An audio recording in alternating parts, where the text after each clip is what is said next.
ዳግም በሚያስገመግመው የመካከለኛው ምስራቅ የፖለቲካና የወታደራዊ ትኩሳት የቀጠናው ሰማይ በባሊስቲክ ሚሳኤሎችና በድሮኖቹ ታውቋል። አሁንም ሌላ የጥቃትና የአጸፋ ጥቃት ዙርም በኢራንና በአሜሪካ መካከል የነበረውን አጭር የውጊያ ረፍት አቋርጦታል። የኢራን እስላማዊ አብዮታዊ ጠባቂዎች በጆርዳን በሚገኘው የአሜሪካ የሙዋፋቀል ሳልቲ የአየር ኃይል ጦር ሰፈር ላይ ያዘነቡት ያልተጠበቀ የባሊስቲክ ሚሳኤል ዝናብ ቴህራን ለቀጥታ ግጭት ያላትን ድፍረትና የረዥም ርቀት የማጥቃት አቅም ፍንትው አድርጎ አሳይቷል። ይህን አሜሪካን ክፉኛ ያስደነገጠ ድንገተኛ ጥቃትን ተከትሎም የዋሽንግተን የጦር አሞራዎች በደቡባዊ የኢራን ስትራቴጂካዊ ግዛቶች ላይ የወሰዱት ከባድና የማያዳግም የአየር ላይ አጸፋ እርምጃ ሁለቱን ግዙፍ ኃይሎች በቀላሉ ወደማይመለስ የጥፋት አዙሪት ውስጥ አስገብቷቸዋል። የግጭቱ አድማስ ከመካከለኛው ምስራቅ እምብርት አልፎ የሰሜን አፍሪካን ደጃፍ በማንኳኳት በግብጽ ዳሜታይ የሜዲትራኒያን ወደብ በቆመችውና በአሜሪካ ኩባንያ ባለቤትነት ስር በምትተዳደረው ኢነርጎስ ዊንተር የተሰኘችው የጋዝ ማከማቻ ታንከር ላይ በተሰነዘረ የድሮን ጥቃት የፍጥጫውን አደገኛነትና የዓለም አቀፉን የኃይል መሰረተ ልማት ተጋላጭነት በአስደንጋጭ ሁኔታ አጋልጧል። ይህ የፍርሃት ማዕበል በዚሁ ብቻ አላበቃም። የየመኑ የሁቲ አማጽያን ከተቃውሞው ዘንግ አጋሮቻቸው ጋር በመቀናጀት በከፈቱት ሁለገብ ጥቃት በሳውዲ አረቢያ ርዕሰ መዲና ሪያድ የሚገኘው ግዙፉና ስትራቴጂካዊው የኪንግ ካሊድ ዓለም አቀፍ አውሮፕላን ማረፊያ በድንገተኛ ፍንዳታዎች ታውቆ በራፎቹን ለመዝጋትና በረራዎቹን ለማስተጓጎል መገደዱ ጦርነቱ የሲቪልና የንግድ ማዕከላትን እያነቀ መሆኑን ያመላክታል። ከቀይ ባህር እስከ ሆርሙዝ ባህረ ሰላጤ የተዘረጋው የባህር ላይ ማዕቀብ፣ አሳሳቢው የኢራን እጅግ የረቀቀ ሳይበርና መረጃ ጦርነት እንዲሁም በኢራቅና በሌሎችም ቀጠናዎች የሚስተዋለው የተኩስ ልውውጥ በአንድነት ሲደመሩ መካከለኛው ምስራቅ በማንኛውም ቅጽበት ሊፈነዳ በቋፍ ላይ ወዳለና ዓለም አቀፋዊ የኢኮኖሚና የጸጥታ ቀውስ ሊያስከትል ወደሚችል እጅግ አስፈሪ አዲስ ምዕራፍ መሸጋገሩን በጉልህ ያሳብቃል።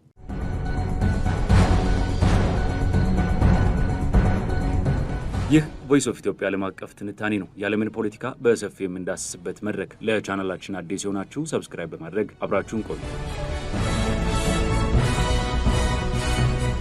የመካከለኛው ምስራቅ የፖለቲካና ወታደራዊ ትኩሳት ዳግም አዲስ የፍጥጫ ምዕራፍ ውስጥ መግባቱን የሚያመላክቱ የቅርብ ጊዜ ክስተቶች በዓለም አቀፉ ማህበረሰብ ዘንድ ከፍተኛ ስጋትን አጭረዋል። ይህ ውጥረት የተባባሰው የኢራን እስላማዊ ዘብ ጠባቂዎች በጆርዳን ግዛት ውስጥ በሚገኘውና የአሜሪካ ጦር በሚገለገልበት የሙዋፋቀል ሳልቲ የአየር ኃይል ጦር ሰፈር ላይ ድንገተኛና ያልተጠበቀ የባሊስቲክ ሚሳኤል ጥቃት መሰንዘራቸውን ተከትሎ ነው። ይህ ጥቃት ኢራን ያላትን የረዥም ርቀት የማጥቃት አቅምና በቀጠናው ላይ ያላትን ወታደራዊ ክንድ በአስገራሚ ሁኔታ አጉልቶ ያሳየ ክስተት ሆኖም ተመዝግቧል። ምንም እንኳን የአሜሪካ ማዕከላዊ እዝ ሴንትኮም የተተኮሱት 5 ባሊስቲክ ሚሳኤሎች በአሜሪካው የፓትሪዮት የአየር መከላከያ ስርዓት መክሸፋቸውንና ምንም አይነት የሰውም ሆነ የንብረት ጉዳት አለመድረሱን ቢያስታውቅም የኢራን መንግስታዊ ብዙሃን መገናኛዎች ግን የኢራን ሚሳኤሎች የአሜሪካን ራዳሮችና ቅድመ ማስጠንቀቂያ ስርዓቶች በማለፍና በማፈራረስ የታለመለትን ኢላማ በከፍተኛ ትክክለኛነት መምታታቸውን ዘግበዋል። በኢራን በኩል በተሰጠው መግለጫ መሰረት ይህ ጥቃት በደርዘን የሚቆጠሩ የአሜሪካ ወታደሮችን ከመግደሉና ከማቁሰሉን ባሻገር እንደ ኤፍ-15 የጦር ጀቶች፣ ሄሊኮፕተሮች፣ የራዳር ጣቢያዎችና የጦር መሳሪያ ማከማቻዎች ላይ ከፍተኛ ውድመትን አድርሷል። የኢራን መግለጫ ሀገሪቱ ከወትሮ በተለየ መልኩ ከአሜሪካ ጋር ለሚደረግ ቀጥተኛ ወታደራዊ ግጭት ያላትን ዝግጁነትና የቴክኖሎጂ ብቃት በግልጽ ያሳየበት አጋጣሚ ነው። የአሳሳቢ የውጥረት ማዕበል በጆርዳንና በሊቫንት ቀጠና ብቻ የተወሰነ አይደለም። የዚህ አዲስ የፍጥጫ ምዕራፍ ሌላኛውና እጅግ አደገኛው ማሳያ በቅርቡ በግብጽ ዳሜታይ የሜዲትራኒያን ወደብ ላይ በአሜሪካ ኩባንያ ባለቤትነት ስር በሚገኘው ኢነርጎስ ዊንተር የተሰኘ ተንሳፋፊ የጋዝ ማከማቻ ታንከር ላይ የተሰነዘረው የድሮን ጥቃት ነው። ይህ ማንነቱ ባልታወቀ አካል የተተኮሰ ድሮን ያስነሳው ግዙፍ እሳት በአቅራቢያው ወደ ነበረ ጋዝሎግ ሳሌም ወደ ተባለ ሌላ የጋዝ ጫኝ መርከብ የተዛመተ ሲሆን ምንም እንኳን የግብጽ መንግስት የነፍስ አድን ሰራተኞች እሳቱን በቁጥጥር ስር መዋል ቢችሉም ክስተቱ በክልሉ የኃይል መሰረተ ልማቶችና ስትራቴጂካዊ የባህር ንግድ መስመሮች ላይ የተደቀነውን ከፍተኛ የደህንነት ስጋት ፍንትው አድርጎ አሳይቷል። የድርጊት ግጭቱ ከመካከለኛው ምስራቅ እምብርት አልፎ ወደ ሰሜን አፍሪካና ሜዲትራኒያን ባህር ዳርቻዎች ጭምር መስፋፋቱን የሚያመላክት በመሆኑ በአሜሪካና አጋሮቿ የኃይል አቅርቦት መሰረተ ልማቶች ላይ የተቃጣ ቀጥተኛና ያልተጠበቀ ስጋት ተደርጎ ተወስዷል። በጆርዳን የሚገኘው የአሜሪካ ጦር ሰፈር ላይ የተሰነዘረው ጥቃት ሌላው አሳሳቢ ገጽታ የጥቃቱ ድንገተኛነትና የአሜሪካ ጦር የነበረው እጅግ ጠባብ የመዘጋጃ ጊዜ ነው። መረጃዎች እንደሚያመለክቱት በአሜሪካ ማዕከላዊ እዝ ስር የሚገኙት ወታደሮች 5ቱ የኢራን ባሊስቲክ ሚሳኤሎች ኢላማቸውን ከመምታታቸው በፊት አደጋውን ለመከላከል የነበራቸው ጊዜ ጥቂት ደቂቃዎች ብቻ ነበር። ይህ ሁኔታ የአሜሪካን ጦር አዛዦች ክፉኛ ያስደነገጠ ሲሆን የአሜሪካ ፕሬዚዳንት ዶናልድ ትራምፕ ክስተቱን ድንገተኛና ያልተጠበቀ ጥቃት ሲሉ ገልጸውታል። ትራምፕ ከእስራኤሉ ጠቅላይ ሚኒስትር ቤንያሚን ኔታንያሁ ጋር ከተወያዩ በኋላ ባወጡት መግለጫ አሜሪካ በኢራን ላይ የማያዳግምና ኃይለኛ እርምጃ መውሰድ እንዳለባት በመዛት አሁን ተራው የኛ ነው ልንመታቸው ይገባል ሲሉ አቋማቸውን አንጸባርቀዋል። በሌላ በኩል ደግሞ የጥቃቱ አድራሽ የሆነችው የኢራን እስላማዊ ዘብ የኤሮስፔስ ኃይል ይህንን ወታደራዊ እርምጃ ህጋዊ ለማድረግ የተባበሩት መንግስታት ድርጅት ቻርተር አንቀጽ 51ን በመጥቀስ ራስን የመከላከል መብት አካል መሆኑን አሳውቋል። ቡድኑ ባወጣው መግለጫ አሜሪካ ህጻናትን ገዳይ በማለት በመክሰስ ጥቃቱ አሜሪካ በእስላማዊቷ ሪፐብሊክ ላይ ለምታደርሰው ትንኮሳ የተሰጠ ህጋዊ ምላሽ መሆኑንና አሜሪካ ከህገ ወጥ ጣልቃ ገብነቷ እስካልቆመች ድረስ የተቃውሞ ኃይል እርምጃውን አጠናክሮ እንደሚቀጥል በማስጠንቀቅ ፖለቲካዊና ስነ ልቦናዊ ልቦናዊ ጦርነቱንም አብሮ አፋፍሞታል። ይህ በእንዲህ እንዳለ አሜሪካ ከቀናት ቆይታ በኋላ ለዚህ ጥቃት ያጸፋ እርምጃ መውሰዱ አልቀረም። ፕሬዚዳንት ዶናልድ ትራምፕ የአሜሪካ ጦር ኢራን ላይ ኃይለኛ ምላሽ እንደሚሰጥ መዛታቸውን ተከትሎ የአሜሪካ የጦር አውሮፕላኖች በደቡባዊ የኢራን ግዛቶች ላይ ተከታታይ የአየር ጥቃቶችን አድርሰዋል። እነዚህ ጥቃቶች በተለይም እንደ ኩዚስታን፣ ሆርሙዝጋን፣ ቡሼርና ቀሺም ደሴቶች ባሉ ስትራቴጂካዊ ቦታዎች ላይ ያነጣጠሩ ነበሩ። የኢራን መንግስት የነፍስ አድን ሰራተኞችና የእሳት አደጋ ተከላካዮች ወደ ስፍራው ማምራታቸውን ያረጋገጠ ሲሆን ጥቃቶቹ በመኖሪያ ቤቶች ላይ ባደረሱት ጉዳት ህጻናትን ጨምሮ ንጹሐን ዜጎች መገደላቸውንና መቁሰላቸውን አስታውቋል። ይሁን እንጂ የአሜሪካ ማዕከላዊ ዕዝ እነዚህ ጥቃቶች በቀጥታ የኢራንን ወታደራዊ መሰረተ ልማቶች ኢላማ ያደረጉ መሆናቸውን ገልጿል።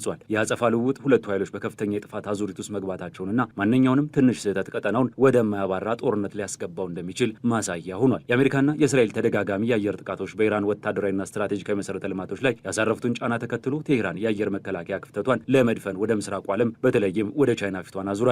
ኢራን ዝቅተኛ ከፍታ ላይ የሚበሩ የአሜሪካና የእስራኤል ጀቶችን፣ ሄሊኮፕተሮችንና ድሮኖችን ለመምታት የሚያስችላትና ከ60 እስከ 70 ሚሊዮን ዶላር የሚያወጣ ግዙፍ የሚስጥር የጦር መሳሪያ ግዢ ከቻይና ጋር መፈጸሟ ተጋልጧል። ከዚህም ከ300 እስከ 400 የሚደርሱ QW-12 እና FN-16 የተሰኙ በኢንፍራሬድ ታግዘው የሙቀት ሞገድን ተከትለው የሚመቱ በትከሻ የሚተኮሱ ተንቀሳቃሽ የአየር መከላከያ ስርዓቶችን አግኝታለች። የስምምነት የተፈጸመው በሆንግ ኮንግ በሚገኘው ዦንግቺንግ ባውሻንግ ኢንተርናሽናል ኢንቨስትመንት በተባለ አገናኝ ኩባንያ በኩል ሲሆን የጦር መሳሪያዎቹም በምዕራብ ቻይና ኡሩምኪ ከተማ በኩል ተነስተው በፓኪስታን አቋርጠው ወደ ኢራን እንዲገቡ ታቅዷል። ምንም እንኳን የቻይና ውጭ ጉዳይ ሚኒስቴርና የፓኪስታን ጦር ይህንን መረጃ መሰረተ ቢስና የፈጠራ ወሬ በማለት በጥብቅ ቢያስተባብሉም የምዕራባውያን የደህንነት ምንጮች ግን ኢራን መሳሪያዎቹን ያለአንዳች መስተጓጎል ለማስገባት አማራጭ የየብስ መጓጓዣ መስመሮችን እየተጠቀመች መሆኑን ያመላክታል። እነዚህ ተንቀሳቃሽ የአየር መከላከያዎች በትንሽ ወታደራዊ ቡድን በቀላሉ ሊንቀሳቀሱና ሊተኮሱ የሚችሉ በመሆናቸው አሜሪካና አጋሮቿ በኢራን ላይ ለሚያደርጉት ማንኛውም የአየር ላይ ዘመቻ ትልቅ ራስ ምታት መሆናቸው አልቀረም። በተጨማሪም ኢራን የጸረ መርከብ ክሩዝ ሚሳይሎችን ለማግኘት ከቻይና ጋር ሌላ ድርድር ላይ መሆኗ መዘገቡ ሀገሪቱ ከባህላዊ ጦርነት ጎን ለጎን ቴክኖሎጂን፣ የጦር አቅሟን በፍጥነት እያሳደገች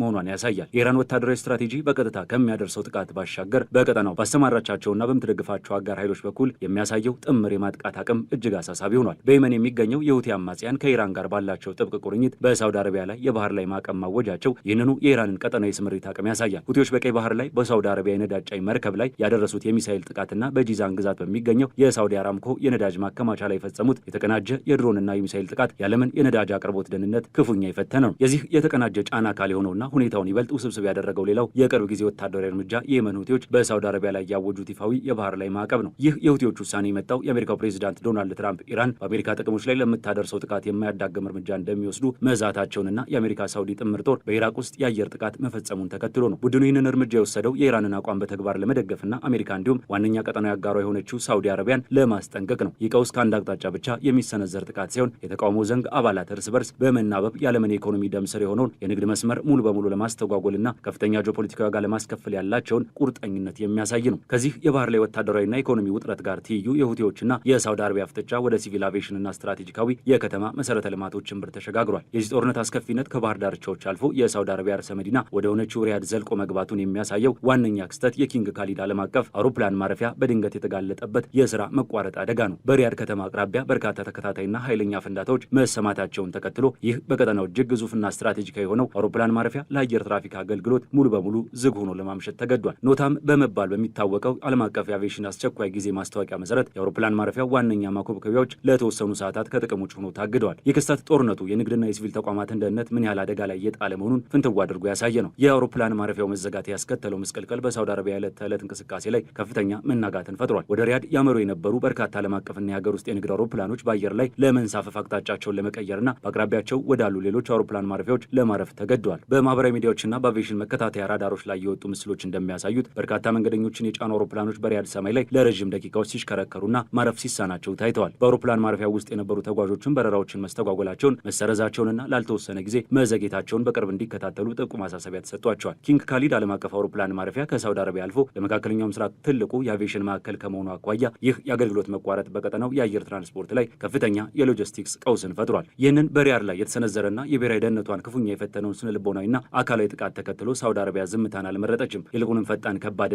አውዳሚ ያጸፋ እርምጃን ወስዳለች። የሳውዲ ጦር አውሮፕላኖች በየመን ሁቲዎች ይዞታ ስር በሚገኘው ቁልፍ የሁዴዳ ወደብና ወታደራዊ መገልገያዎች ላይ ያነጣጠረ የተቀናጀ የአየር ድብደባን አካሂደዋል። ይህ ጥቃት በወደቡ አቅራቢያ በሚገኙ የነዳጅ ማከማቻዎችና ሌሎች ስትራቴጂካዊ መሰረተ ልማቶች ላይ ግዙፍ የእሳት ቃጠሎን ያስነሳ ሲሆን የአካባቢው የእሳት አደጋ ተከላካዮች እሳቱን ለመቆጣጠር ከፍተኛ ርብርብ ሲያደርጉ ታይተዋል። ሳውዲ አረቢያ ይህንን ከባድ ጥቃት ስትፈጽም ወደቡን ሁቲዎች ለወታደራዊ ዓላማ በተለይም በቀይ ባህር በሚያልፈው ዓለም አቀፍ የንግድ የንግድ መርከቦች ላይ ጥቃት ለመሰንዘርና ከኢራን የሚላኩ የጦር መሳሪያዎችን ለማከማቸት የተጠቀሙበት ነው በሚል ጠንካራ መነሻ ምክንያት ነው። የሆዴዳ ወደብ ለጦርነትና ለረሃብ ለተጋለጠው የየመን ህዝብ የዕለት ተዕለት የነፍስ አድን እርዳታ፣ መድኃኒትና ሸቀጥ የሚገባበት ብቸኛ ዋነኛ በር ቢሆንም የሳውዲ አረቢያ እርምጃ ሁቲዎች በባህር ላይ የጀመሩትን ማዕቀብና በሳውዲ ከተሞች ላይ የሚያደርሱትን ትንኮሳ በኃይል ለማስቆም ያለመ ወታደራዊ ቁርጠኝነትን ያሳያል።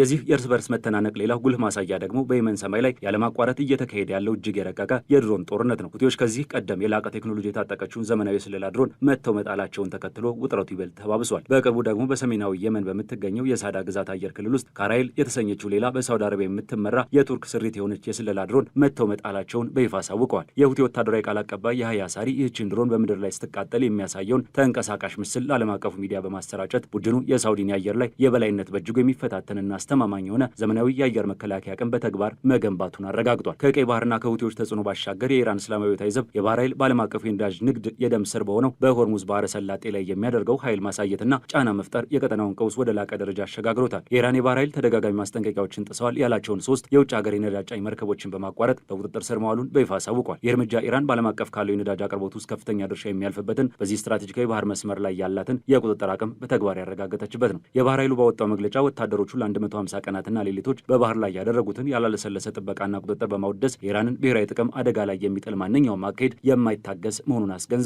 በሌላ በኩል ደግሞ በኢራቅ የሚገኘውና በኢራን የሚደገፉ የሺዓ ሚሊሻዎች በግጭት ውስጥ ያላቸው ተሳትፎ የኢራንን አቅም ከበርካታ አቅጣጫዎች እንድትጠቀም አስችሏታል። የአሜሪካና የሳውዲ አረቢያ የጦር አውሮፕላኖች በኢራቅ ውስጥ በሚገኙ የእነዚህ ሚሊሻዎች የጦር መሳሪያ ማከማቻዎች ላይ ጥቃት ከሰነዘሩ በኋላ ሚሊሻዎቹ በጆርዳን በሚገኘው የአሜሪካ ጦር ሰፈር ላይ በድሮን ጥቃት አድርሰዋል። ይህ ክስተት ጆርዳንን በአሜሪካ በሳውዲና በኢራን መሪነት በሚንቀሳቀሱት የትጥቅ ቡድኖች መካከል በሚደረገው ጦርነት ውስጥ እንድትገባ አስገድዷታል። የጆርዳን ጦር የኢራንንና የኢራቅ ሚሊሻዎችን ሚሳይሎችን ለማክሸፍ በሚደረገው ጥረት የራሷን ሉዓላዊነት ለመጠበቅ የምትጥር ቢሆንም ኢራንና አጋሮቿ ግን ጆርዳን የአሜሪካን የጥቃት መነሻውና ማገልገሏን አጥብቀው አውግዘዋል። በኢራቅ ውስጥ የሚታየው የአሜሪካና የሳውዲ አረቢያ የጋራ ወታደራዊ እርምጃ በፖለቲካዊም ሆነ በዲፕሎማሲ መስክ የፈጠረው ስብራት ቀላል የሚባል አይደለም። የጋራ የጦር አውሮፕላኖቹ በምስራቃዊ ኢራቅ በሚገኙ የኢራን ደጋፊ በሆኑ የህዝባዊ ንቅናቄ ኃይሎች ላይ ባደረሱት ከባድ የአየር ጥቃት የሎጂስቲክስና የጦር መሳሪያ ማከማቻዎችን አውድመዋል። በዚህ ጥቃት ቢያንስ 20 የሚሊሻ አባላት ሲገደሉ 32 ያህሉ ደግሞ ከባድ የመቁሰል አደጋ ደርሶባቸዋል። የአሜሪካና የሳውዲ አረቢያ እርምጃ በኢራቅ መንግስት ዘንድ ከፍተኛ ቁጣን ያስነሳ ሲሆን የኢራቅ ጠቅላይ ሚኒስትር አሊ አልዛይዲ በሳውዲ አረቢያ ጅዳ ከተማ ከሳውዲው አልጋ ወራሽ ሉል መሐመድ ቢን ሳልማን ጋር ያደርጉት የነበረውን ከፍተኛ የሁለትዮሽ ስብሰባ